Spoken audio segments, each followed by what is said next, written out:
Hello guys, it's Teletubby here, and today we got another Planetside beginner's guide, this time on Empire Specific Fighters, or ESFs. Currently, there are 3 Empire Specific Fighters and 3 aircraft that can be used by any faction. The Empire Specific Fighters are the Scythe for the Vanu Sovereignty, the Mosquito for the Terran Republic, and the Reaver for the New Conglomerate. Now all these fighters kind of stay true to the Empire's philosophies. The Reaver favors slow-firing but hard-hitting weapons, the Mosquito favors rapid-fire weapons, and the Scythe doesn't really specialize in either, but performs pretty decently in both. The first one I'm going to cover is a fighter for Vanu Sovereignty, the Scythe. This one is, again, probably my favorite fighter, just because it's for the Vanu. Just because it's not the fastest, but it's still pretty fast, and it's not the most maneuverable, but it's good enough. Personally, I like its weapons the best, and in my opinion, it just looks kick-ass. I mean, just look at it. The way it's shaped, it's just so small and hard to hit, and missiles will even fly through the very center of it, which is awesome.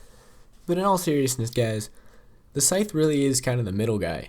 Its top cruising speed is 200, and its top afterburner speed is 320. The Mosquito has the fastest cruising speed, clocking in at 220 kilometers an hour, and the Reaver, although not having the fastest cruising speed, has the fastest afterburner speed, clocking in at 348 kilometers an hour. But back to the Scythe. Its weapons are pretty cool. The Vanu are the ones that use the most alien technology, so the Scythe is going to use the most futuristic weapons and lasers and stuff. So if you like that, you're probably going to like the Scythe. The first weapon I bought for it was and is still my favorite air-to-ground weapon.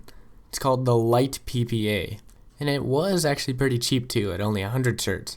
Unfortunately for you guys, they had an update, and now it's 875 certs. Which is a shame for you guys, because it's still pretty hard to do well with. You have to know what you're doing in the air. But if you did know what you were doing, I guess it could be pretty overpowered, and that's why they changed it. But I guess the good news is that they upped the prices for all the factions and their equivalent weapons. But it still kind of sucks because, money. But some other things that the Scythe does well is hovering. Apparently the Vanu have some weird alien tech that lets it hover well. So that's pretty cool. Most of its weapons also have good splash damage, so if you're not that accurate, you don't even have to hit your target and they'll still die. That's awesome. Let the record show that that is for any purchased weapon, not the default weapons. All the default weapons for all the factions are pretty much the same, even though they have different names.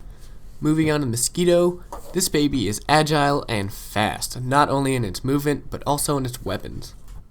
Most viable weapons you can get for it favor fast firing and somewhat inaccurate and somewhat low damage weapons, but the fast rate of fire really does make up for it. Let it be known that its fast movement speed and its sensitivity can make it hard to control for new players, but you can get used to it pretty fast. The Mosquito is also pretty skinny, and that combined with its movement speed and agility makes it an excellent contender for dogfighting. The last Empire-specific fighter we have is the Reaver. This is the one with the great afterburner and the powerful weapons. The weapons you can buy for the Reaver all do heavy damage and have great splash damage, but the clips can be low and can also take a while to reload. The ginormous engine on this thing is what lets it have the fastest afterburner speed and also lets it hover decently. Its extremely fast afterburner and powerful weapons makes it great for surprise attacks, but its somewhat lack of agility and big build can make it an easy target. The last 3 universal planes are the Liberator, the Galaxy, and the Valkyrie. The Galaxy doesn't have a lot of weapons but is heavily armored and also serves as your squad and outfit's spawn point. This means you can just hover it over an objective 10,000 meters up, and since there's no fall damage if you jump out of the plane, as long as it doesn't get shot down, you can keep spawning there forever.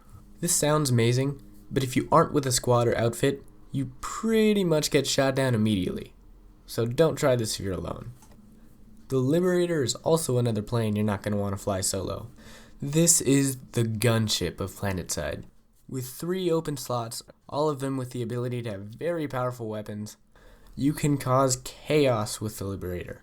And though the standard weapons aren't great, if you're willing to invest some certs into this, it will be very rewarding.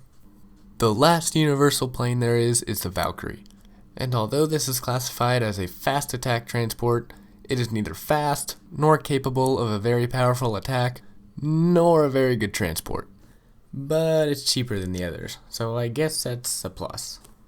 It also has 4 rumble seats, which means that 4 people are allowed to sit on the outside of the aircraft with access to all their equipment and gear, meaning that, in theory, 4 engineers could just sit on the outside and keep repairing it in flight, all while the gunner causes damage down below. If you hear skepticism in my voice, that's because there is. You don't see people doing this. The Valkyrie is just so slow, and it has 1 gun that the pilot doesn't have access to. Does not make it a viable weapon, especially when compared to something like the Liberator that can have up to 3 powerful weapons. And if the people in the Liberator are engineers, then you can just land and repair anyway. So the Valkyrie, it's not quite useless, but it's not nearly as common as the 2 other, or even 5 other planes that you'll see on the battlefield. But I guess that about wraps up today's video. A couple tips I have for piloting in general is stay near your team and stay near the warp gate. Your team can provide some relief if you ever find yourself caught in a dogfight that you're not going to win, and the warp gate is a fast and easy way to repair your ship in safety, or maybe even find someone else to repair your ship. Who knows, there's some nice people out there. But if you guys like the video, please feel free to leave a comment down below if this helped, and always leave a rate and subscribe is very appreciated. This is Teletubby Terror, and I'll see you next time.